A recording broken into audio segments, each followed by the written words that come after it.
All right, so ever had your game just completely freeze right at the climax of the match? Oh, yeah. Or even worse, like what if the entire network just crashes? Yeah, it's the worst. The worst.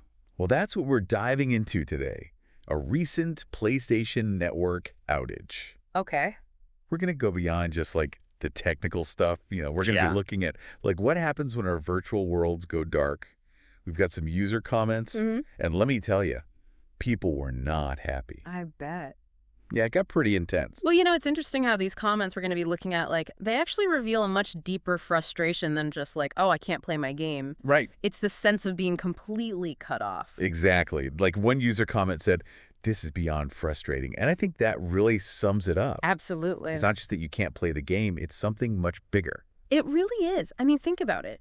We've become so reliant on these online platforms, not just for entertainment, but for connection.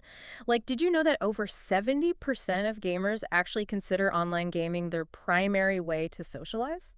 Wow, 70%. Really? Yeah. It's true. So when a major outage like this one hits, and by the way, this particular one was caused by a massive DDoS attack, Oh, wow. it's not just an inconvenience, it's actually a social disruption. It totally is. It's like suddenly losing your phone and you can't connect with anyone, but like times 1,000. Yeah, I mean, in this case, it's an entire online world that vanishes. Poof, gone.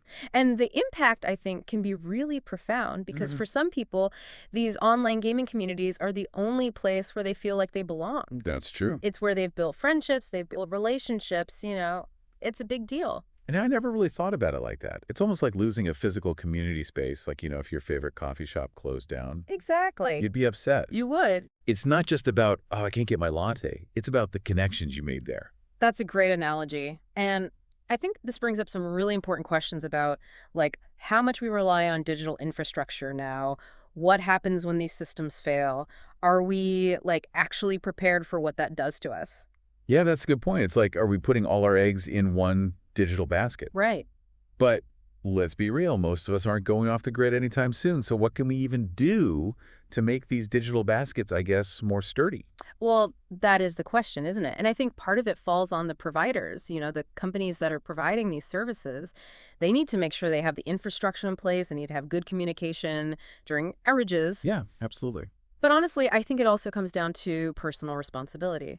We need to diversify our social connections. We can't just rely on one platform. Right. And I think we also have to, maybe manage our expectations a little bit.